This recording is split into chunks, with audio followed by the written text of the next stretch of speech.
Welcome to Powered by Instinct, a podcast for professionals who think about how your fundamental nature drives performance. In each episode, Kolbe experts will interview top performers, team leaders, consultants, and coaches to discuss identifying team members' strengths, aligning those strengths with their jobs, and optimizing individual and team performance. If you're interested in getting more done more naturally, then let's jump in. Hey, everybody. Welcome back to Powered by Instinct. Great to have you here again today. I'm David Kolbe, CEO of Kolbe Corp, and I'm really excited to have Jerry and Kelley Lujan here today. Welcome to the show, guys.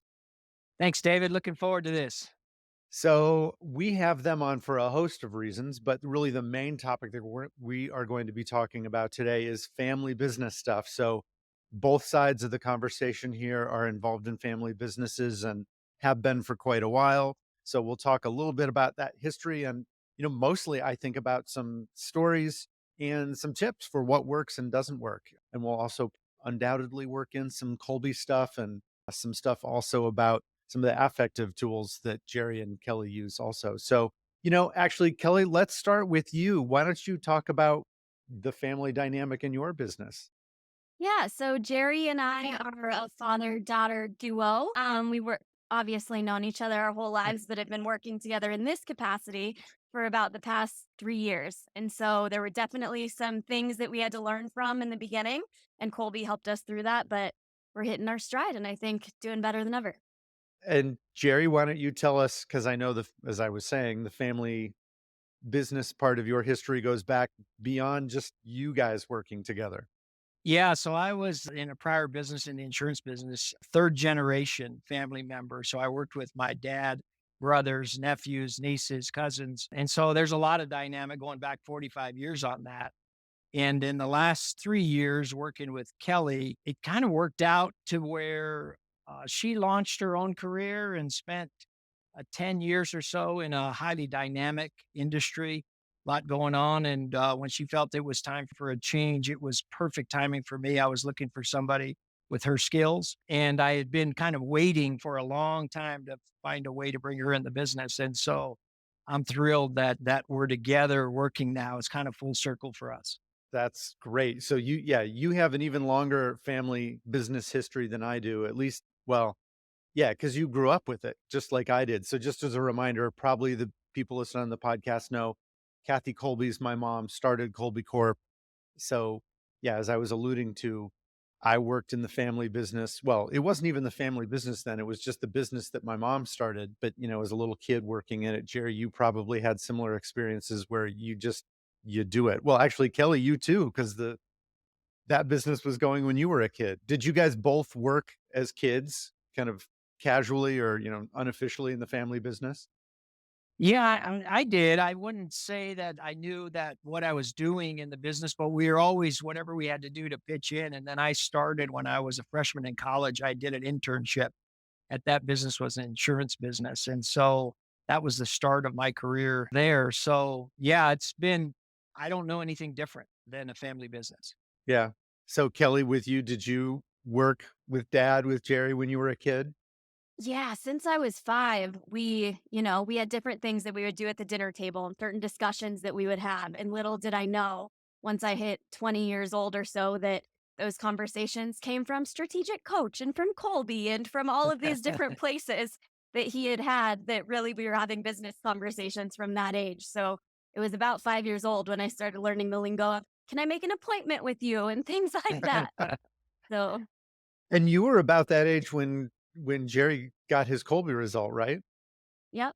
5 years old. And at Strategic Coach, Jerry, is that right? Yes, that's the first time I learned anything about Colby. Was the first class at Strategic Coach 25 years ago. So, Jerry, from your perspective, so from both the son and grandson in a business, but then speaking more specifically to your experience as father with Kelley growing up, what was your thinking in terms of, did you want to continue to have a family business? You were obviously very intentional about bringing her up and thinking about educating her about, work, career, et cetera. What was your thought about the family component? Yeah, Kelley's has been an interesting daughter since she was 5 years old, took a liking to all these conversations. And so we'd have some pretty dynamic conversations from a young age. And my dream was always when I sold my interest in the family insurance business, I started then coaching and training other people to grow their business. And my dream was always that eventually Kelley would come in with me and carry that on, whatever we built, that she could carry it on. And wasn't sure when it would come to fruition or if it would, but it was always in the back of my mind. And when she was ready, then I welcomed her to come in. So yeah, it's been, I guess, in essence, part of the plan forever. And Kelley, did you know that was part of the plan? And if so, what did you think about it? All of my cousins, all of my family, it all. One, I'm the only girl on the Lujan side, but so all of the boys grew up, went to the same school, went to New Mexico State, went into the family insurance business. And I knew that that was the path, and I did the exact opposite. And so I went to school in California. I got a job in the tech industry. I really wanted to do my own thing and branch out. And I knew that family was important, and I really recognized the value that the family business was bringing. But at the time, it wasn't for me. And I think if you would have asked me 10 years ago if I was ever going to join the family business, I would have said, heck no, I'm doing my own thing. And it's funny how life kind of unfolds where it always comes back around. And it was kind of the perfect time when it did that I needed family more than ever at that point in time. And that's when I made that transition. So it all works out. So, yeah, I'll throw in a little bit about me. My journey was kind of more similar to yours, Kelley, because there wasn't, well, the business that my mom started, as I said, it wasn't yet a family business because she was she founded it. There was no other family working in it. But her dad started a business that my uncle, well, actually two of my uncles ended up working in, and then my cousins took over after them. So there was family business kind of in the family, but that was in Illinois and I was in Arizona, and my mom's business was different. But like you, Kelley, I went away for school. I did other stuff for quite a while, became a lawyer, did that. So it wasn't until later that I came into this company. And also like you, before I did it, I wouldn't have guessed that that's where I would go because I was interested in other stuff, but then became interested in the family business eventually too. But so Kelley, I'm curious, how did knowing your Kolbe results, your instinctive strengths, how did it help you jump, or did it? Maybe I shouldn't assume. What role did it play in coming in and working with your dad? I think it played a big role because after being in the role that I was in prior to working with Jerry, it was so fast paced and the level of burnout for most people was very high. And so I lasted, I would say, longer than most did. But at the end, I was burnt out physically, mentally, emotionally. There was nothing left. And So at that point, and let me interrupt. I should have said all of our MOs, but why don't you, since we're talking about it, tell everybody what is your Kolbe result? so I'm 9722. So very heavy fact find and follow through. And so when you're in a fast paced entrepreneurial environment like I was having to do so many things that were outside of my MO that, your motivation and your skill can carry you so far. But at the end of the day, if you don't have all three pieces, of the mind, you're going to burn out. And that's the point that I hit. And so once that happened, I didn't actually take any time between transitioning from that role into my role with Jerry. So I was not at my best, let's say, when I first joined. And I think being his daughter, I got some grace with that, but also him knowing my Kolbe and also my why was a big part of that transition that I think made it successful. Because had he not known that, I think I probably would have been fired within the first month, if I'm being honest.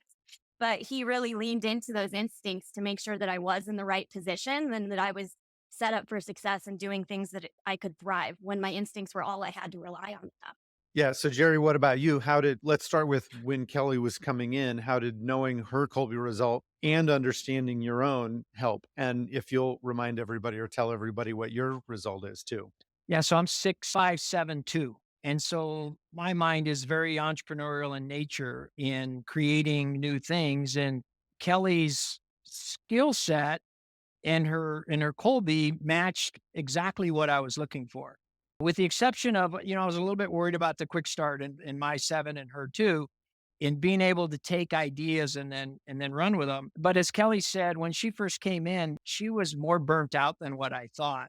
And thankfully, understanding Kolbe made a huge difference in how we worked together and how I understood maybe where she was coming from better than I would have otherwise. And as she said, maybe a little more grace in taking some time to know where, when she came out of where she was at, being, so tired, that it was a perfect fit. It was everything that I was looking for.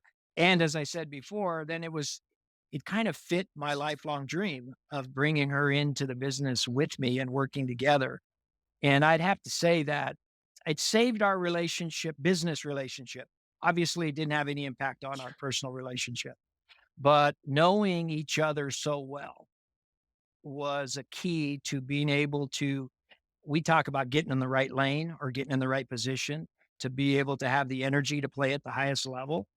And I got to tell you, I'm having more fun now, David, than I've ever had in my entire career, because I'm being able to play my position now much better because Kelley plays the position and does all the things that I don't particularly like to do or are very good at. Kelley is an expert at and loves doing it. And so it's just been fabulous. And so, Jerry, Kelley mentioned the why, which is, I think, the affective instrument that you guys use. How to tell people what that is briefly, and then how did knowing that add to the understanding the conative piece? Yeah. So when I first learned Kolbe, it was the three parts of the mind. And, the conative obviously is Kolbe, but I'd always been searching for an affective piece that tapped into what our motivators were and our key beliefs. And knowing that there was, through the three parts of the mind, more dimensions about us all, right? The self awareness of that. And so Kelley's why is right way. Goes hand, there's no discrepancy. Right way and a 9722 is fits perfectly as to what she's doing. And so my why is better way. And so when we would talk about things, the language that we would use, because I'm always looking to improve things, kind of contradicted a little bit with right way things. So we knew our Colbys really well, but when we added the YOS, which is your why, how, what, affectively, what drives your motivation, we put those dimensions together, and it not only helped us understand each other better, but it helped us communicate better. I'll give you a quick example. If I would say to Kelley as a right way in 9722, I'm going to change this because I have a better way. She instantly, look at her, she would instantly would be like, I'm not changing anything because that's going to disrupt our process and our results. So I had to learn how to say things like, Kelley, I think I have a better way that will drive more predictable results, which is more in alignment with what's natural to her. Are you okay to talk about that? Well, when I'd say it that way, we could break through to see if it was better and could get an alignment faster instead of putting up walls and saying, I'm not interested in that. So as well as we've known each other, obviously all our lives, knowing these two dimensions or of the YOS and Kolbe and putting them together, David, completely changed the dynamic of how much deeper we understood each other in what we believed in and what drives us naturally. Great. So, what do you think were some of the bigger challenges when you guys started working together? The family side of things. Obviously, there's the business has its business challenges, but what were the challenges? And Kelley, why don't you start? Yeah, I think a big one when it comes to this is, does family and business interact and in what way and when? And so I think that's something that's really important. And the first thing I said when I came in is I said, I'll agree to do this, but our relationship comes first, no matter what. Like our relationship as father and daughter comes first, no matter what comes at us. And there were some times in the beginning that was hard. I mean, we initiated some guidelines off the bat that in front of clients and at work, he's Jerry, and at home, he's still dad. And we try and separate those two. But I would say within the first month of working with each other, we were in Florida with a client. And when we left, I was asking him for some advice. And we're talking back and forth. And he answered me very directly and how a boss would answer a new employee. And I broke down because I was speaking from past experience and wanting him to mentor me as a dad. And we completely crossed paths when that happened. And I don't think he realized at first why I was breaking down. And I didn't have the words to explain it. And when we finally broke through, and I said, I was trying to ask you a question as my dad, not my boss. And his eyes got really big. And I think it hit him square in the face that, wow, we do have to be aware of this. And this is a thing. And since we had that conversation, it hasn't happened again. And we've moved forward so strong, knowing each other really well and having these tools like Colby to balance off so that we know each other. But that's a big part that I think a lot of people need to have a discussion around. So how do you guys communicate to each other when it's, father daughter, and when it's coworkers, boss subordinate, whatever that relationship is? Or do you just have you learned to figure it out without saying it explicitly? I think we've learned to figure it out more so now than we did in the beginning, but a lot of it started with, so Jerry, tell me XYZ. And the other part of it would start with, hey, dad, what do you think if, or what do you think of this happening? And so, then we tried to draw that clearer boundary between what those two things were, but it can get mixed very easily, I think. Yeah, I would also say that I think we've learned that in a professional setting, as Kelley said, I'm Jerry to her. And so she doesn't really ask me daughter questions in a business setting, right? In front of clients. And so that was easier to start separating when we're alone or when we're having a conversation versus when we're in a business setting. But I agree with you, Kelly. That was probably the dynamic that could have had the biggest impact on us. And I guess has had the biggest impact on us now in a positive way. Yeah, it's interesting because Kathy and I do the same thing in work settings. It's always Kathy. If I use mom in the office, it's because I'm all of a sudden switching to a different topic that is a personal topic. And sometimes that's even when she's not here and I say something about my mom and people know, oh, it's like because she's grandma, or, it's Yeah. personal stuff. It's not about that work dynamic that's going on. It's almost like, code switching, that kind of communication where people can go back and forth, and outsiders don't always know, but the insiders kind of understand, oh, okay, yeah, that's the subtle Yeah. signal. Or sometimes, I mean, the name change is not frankly that subtle. At least it doesn't feel like it to me, or probably to you guys, but I think maybe other people don't always follow along and get it. But they don't need to, I don't think. So, Jerry, I'm curious, since you had grown up in a family business, were there things that you thought about and thought, I'm not going to do the family business that way? I want Kelley to be involved, but, I don't want to do XYZ like happened in my family business dynamic. Yeah, there's a couple of things, David, that, being coming into a family business is from the outside seems like it's easy and that there's a lot of benefits to it. But I found that it's actually was somewhat harder because everybody's eyes are on you. And, you almost have to perform at a higher level than anybody else just to get the respect of everybody else. And so what I learned from my previous 30 some years of experience in a family business was one is the conversation about entitlement, that there is no entitlement. Everybody has to come in and perform. And when they do, then you'll get treated like everybody else does. But with that said, I also knew that the other people around would be looking at Kelley through a different lens. And in our case, luckily, we're not a real big company, but she proved herself somewhere else at a really high level, and so she didn't come in just kind of like needing a job. But Yeah. I was very focused on what I learned from perception of entitlement, maybe, or having to do more than everybody else, as to being aware of how we started the conversations and had probably way more of that conversation when we were talking about joining forces than I probably would have otherwise. I just wouldn't have known. And Kelley, what about you? Again, seeing, you grew up with the family business there. What were things that you had learned so that when you started considering, 3.5, whatever, 4 years ago, I'm not sure exactly how long that process of you moving over took, but were there things that you remember thinking about like, okay, yeah, I'm interested, but these are lessons that I've learned that we need to talk about in ways I want to approach it? Yeah, I think, I went into it with the most important thing being family first is what I wanted to protect. And I knew that I wanted to come in standing on my own 2 feet was my biggest thing. I needed to prove my value and that what I had to offer was something that was really there and really important. It was important that it wasn't, oh, my daughter can help. It's no, well, Kelley can come in and, do this work and that I could stand on my own 2 feet. And so we said, I'll do this for a year. And after a year, I can decide if I want to leave or whatnot. And now I bought a house in Albuquerque, like 3 minutes down the road from him. So I think I'm here for the long haul. But I think when you have a good fit like that and you're both, motivated and on the same path, you can follow your instincts and you just have that drive and that gel that moves you forward like that. I think you just want to continue because you want to see, I don't know, you just want to see it succeed. It's Yeah. a legacy. So what about the family members who aren't in the business? So, and Jerry, why don't you start with this one?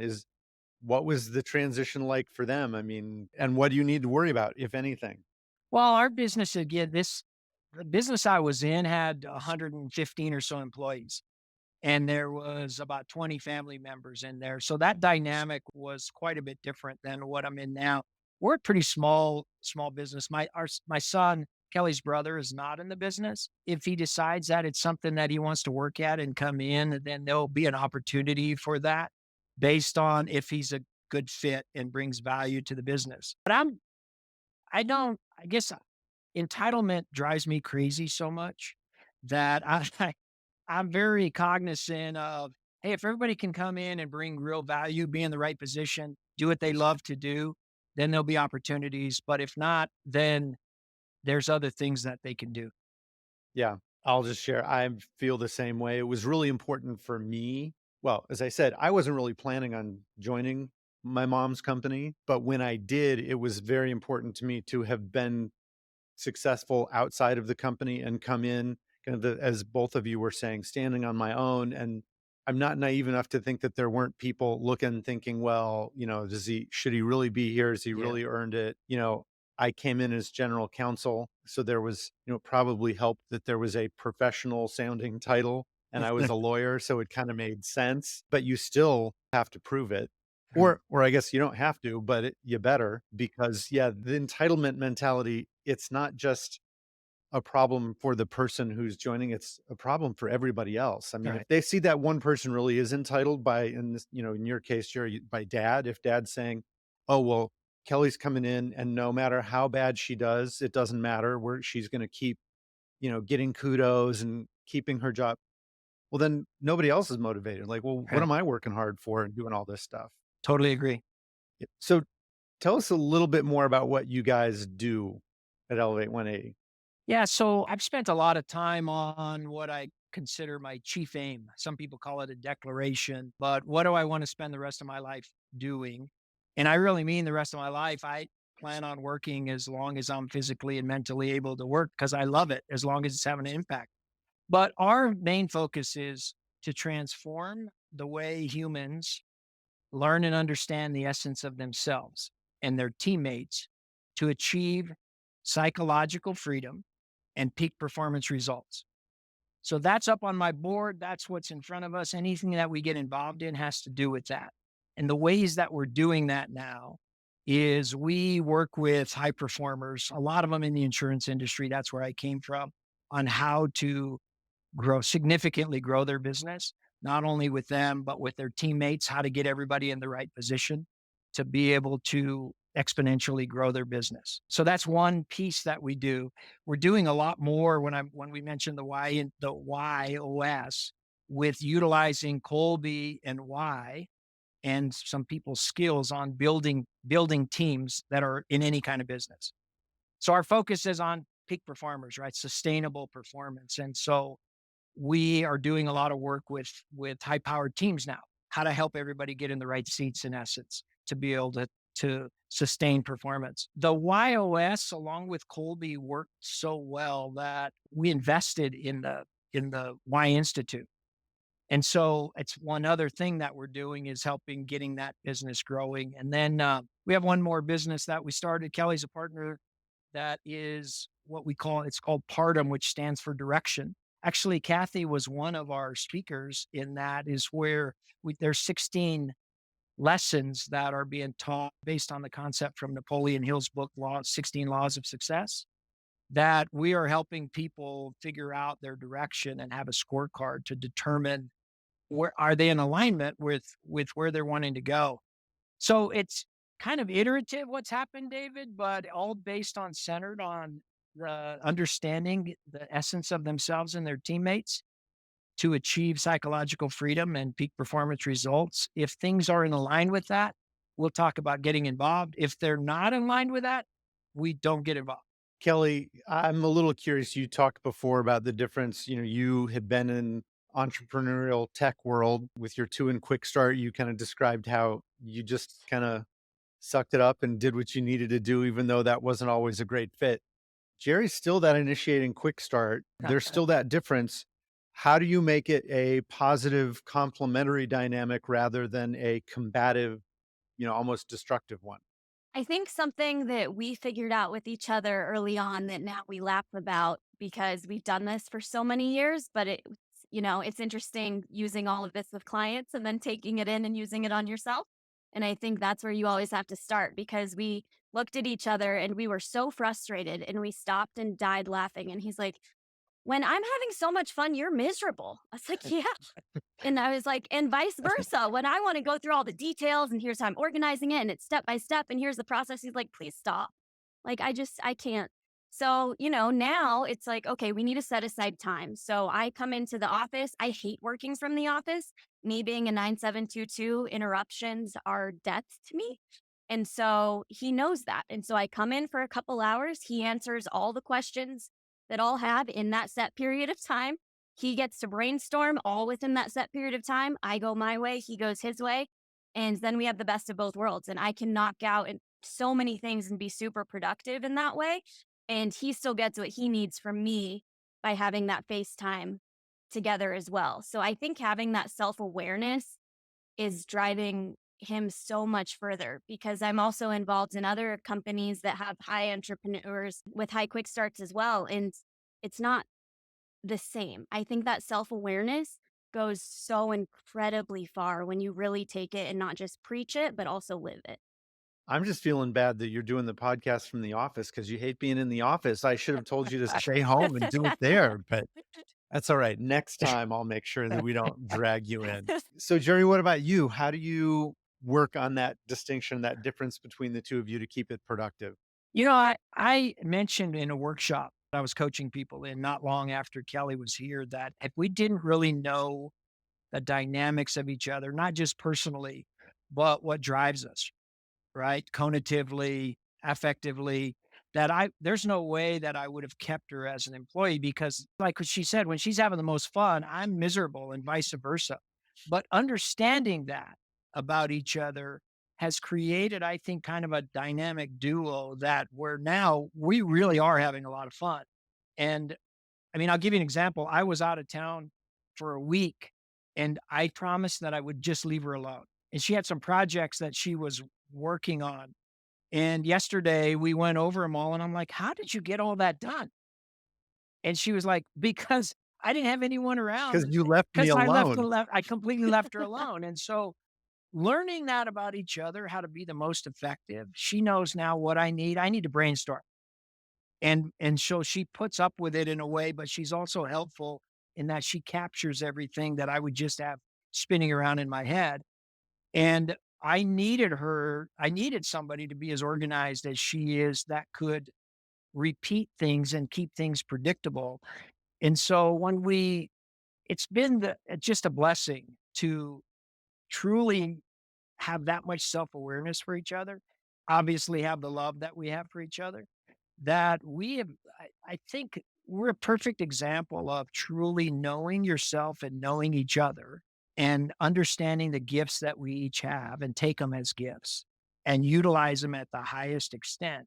How much can get done and how much fun it is. Yeah.